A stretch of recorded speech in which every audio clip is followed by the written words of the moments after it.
स्वागत है आप सभी का tech study ITI YouTube channel पर। रेलवे रिक्रूटमेंट बोर्ड की तरफ से लेवल 1 यानी ग्रुप डी की पोस्ट पे 2025 की वैकेंसी आ चुकी है, जिसके ऑनलाइन फॉर्म भी भरे जा रहे हैं। एंड फाइनली इसमें एक बड़ी अपडेट ये थी कि 14 फरवरी 2025 को कैट कोर्ट में जो सुनवाई थी उसका भी फाइनली यहाँ पे फैसला आ चुका है। फैसले को कंप्लीट नहीं कहेंगे, पार्शियली आया, आप कह सकते हैं आंशिक रूप से फैसला आया। कुछ मुद्दों पे फैसला आया है, कुछ बिंदुओं पे फैसला नहीं आया। अभी केस आगे भी लिस्ट हुआ है।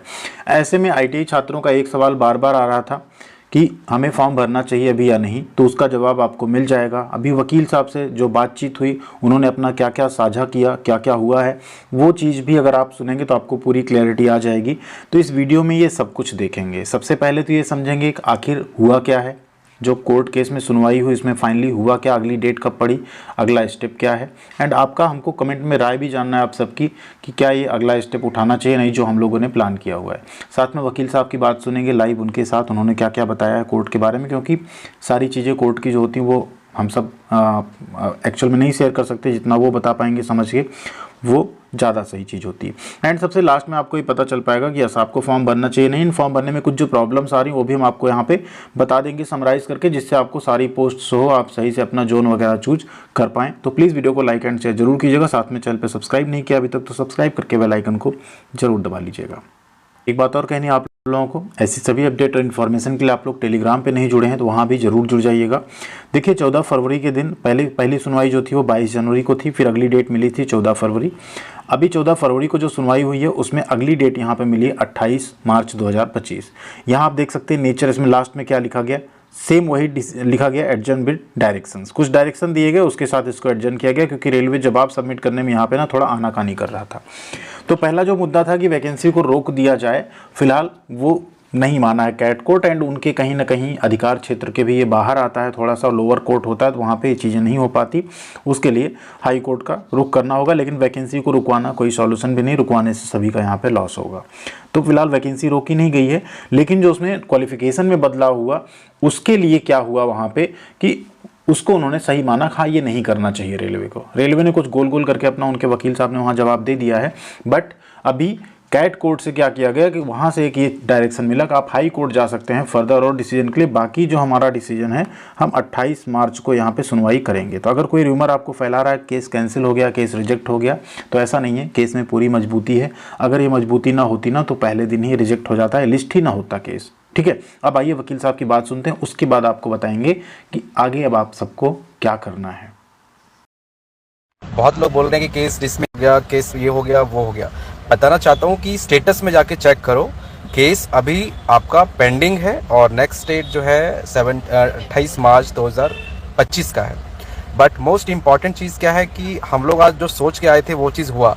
वो क्या था, हम लोग ये सोच के आए थे कि किसी भी तरीके से अगर आज हियरिंग नहीं होती है, क्योंकि रेलवे बहुत तैयारी के साथ था, RV सिन्हा थे, एकदम रिप्लाई नहीं फाइल किया, जवाब नहीं फाइल किया था। उन्होंने ये सोच के कि किसी तरह से डेट आगे बढ़ जाएगी तो कंप्लीट हो जाएगा, 22 फरवरी डेट क्रॉस हो जाएगी, उसके बाद जो है सारा गेम खत्म हो जाएगा।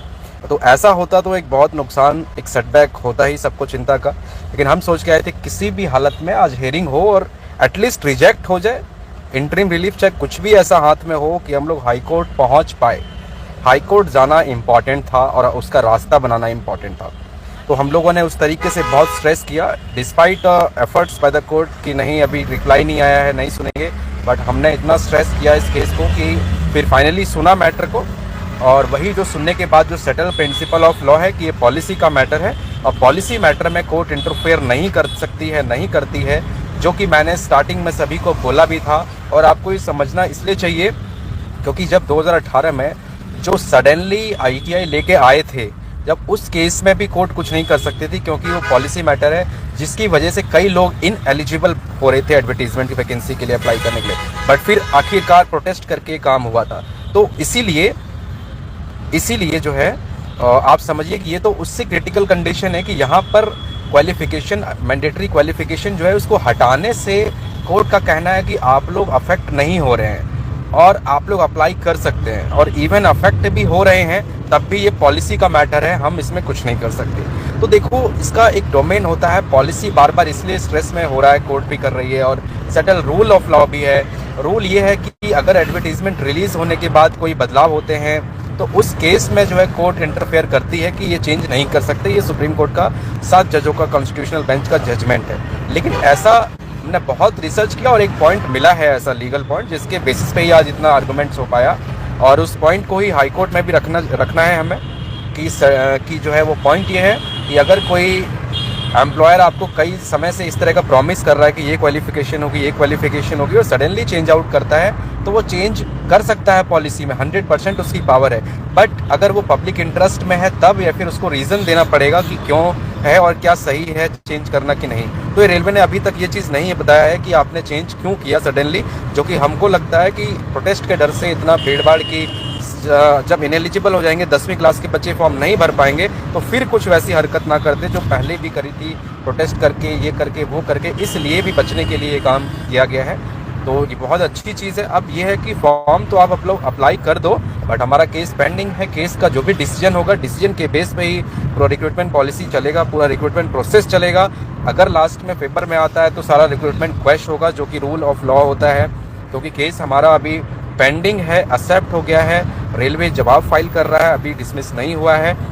और इंटरिम प्रेयर जो स्टे ये नहीं दे सकते, और बिल्कुल ये थोड़ा इनअप्रोप्रिएट भी है, क्योंकि करोड़ों लोग फॉर्म भरेंगे और करोड़ों लोगों को फॉर्म भरने से रोकना ही एक अपने आप में बहुत गलत चीज़ है। रोक नहीं सकते हैं, लेकिन ये कह सकते हैं कि इस बार के लिए एटलीस्ट मैंडेटरी ITI करो और उनके लिए अलग पोस्ट करो। तो हर एक को फ़ायदा ये है अभी आज जो हुआ कि हमारे ऑर्डर शीट में आज 3-4 चीज़ें आ गई है कि 2018 से 2024 6 साल से ये लोग कंटिन्यूसली प्रॉमिस कर रहे थे ये क्वालिफिकेशन हो थे। इसमें ये बात कही गई है कि कोई पब्लिक अथॉरिटी किसी प्रॉमिस को लेके चल होता है तो उसका जवाब हम लोग का शॉर्ट में ये है कि पब्लिक इंटरेस्ट में नहीं है, क्योंकि आपने टेक्निकल क्वालिफिकेशन हटा दी।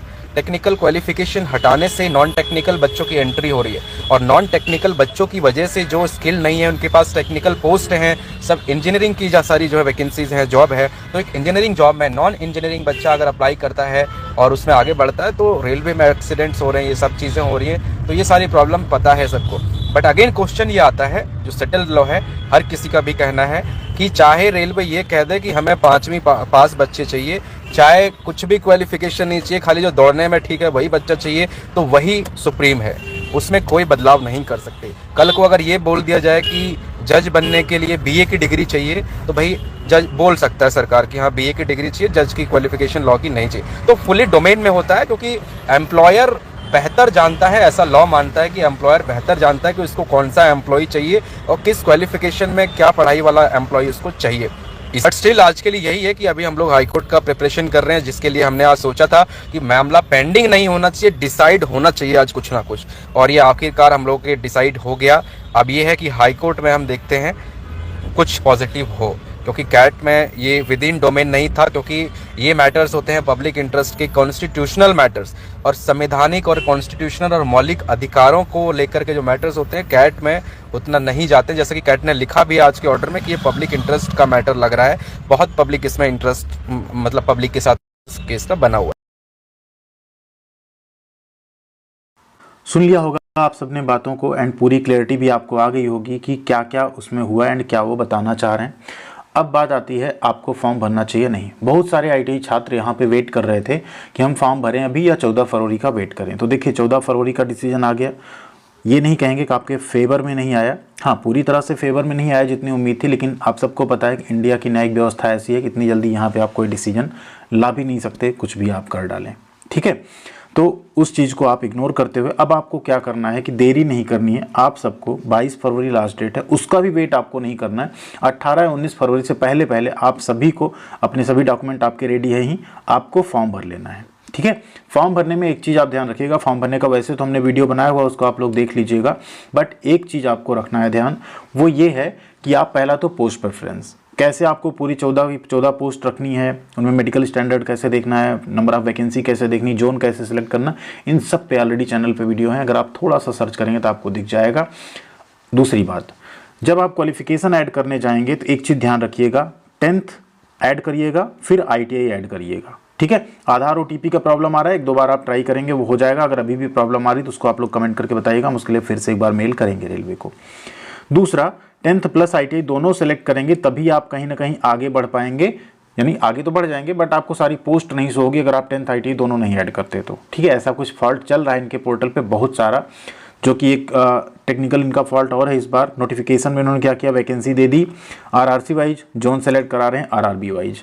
अब अगर कोई कैंडिडेट चाहे हम दिल्ली से फॉर्म भरें तो उसको दिल्ली शो नहीं होगा, आता हो नॉर्दर्न रेलवे में, लेकिन उसके लिए आपको चंडीगढ़ बोर्ड सेलेक्ट करना पड़ेगा, RRB चंडीगढ़ सेलेक्ट करना होगा, RRC NR आपका रहेगा। तो इस तरह से कुछ कन्फ्यूजन भी इसमें हुआ है, उस पर भी एक कंप्लीट वीडियो हमने बना दिया, उसको भी आप लोग देख लेंगे तो जोन वाला जो आपको दिक्कत आ रहा है ना वो भी आपका क्लियर हो जाएगा कि कौन सा जोन चुनना है तो क्या हम भर पाएंगे फॉर्म, कौन सी वैकेंसी तब शो होगी। नहीं तो कई बार आप चुनेंगे कुछ, आपको वैकेंसी कुछ और दिखेगी, आप गलत जोन से फॉर्म भर देंगे, वहाँ वैकेंसी कम होगी, फिर आपके सिलेक्शन में प्रॉब्लम होगी। तो इस चीज़ का आपको ध्यान रखना है। अगर आपने रेलवे से अप्रेंटिसशिप की है तो उसको CCA जो ऊपर है उसमें आप उसकी पूरी डिटेल ऐड करिएगा सही। एंड अप्रेंटिसशिप पोर्टल पे अपना KYC वगैरह भी आप करके रखिएगा। अपना सर्टिफिकेट मार्कशीट अगर आप नहीं डाउनलोड किए तो उसको सही डाउनलोड कर लीजिएगा और उसका सारा डेटा आप परफेक्ट भरिएगा, एकदम सही भरिएगा, चेक करके भरिएगा बार। ठीक, 10वीं प्लस ITI का डेटा आप सही भरिएगा। कुछ कैंडिडेट्स को एक प्रॉब्लम आ रही, आधार कार्ड में नंबर मिसमैच होने से, आधार कार्ड में मतलब नाम डेट ऑफ बर्थ 10 से मिसमैच हो रही उस केस में, तो उसको आप लोग 10th के हिसाब से नाम भरिएगा। आधार में मिसमैच आता है उसका आप रीजन दे दीजिएगा, बाद में आप आधार करेक्शन अपना करवा सकते हैं, वो चीज़ आपके उसमें है। ठीक है, 10वीं की मार्कशीट करेक्ट कराना थोड़ा मुश्किल होता है, आधार में करेक्शन आपके हो जाएगा। ठीक है, तो ये सारी चीज़ें आपको ध्यान रखनी है फॉर्म भरते समय।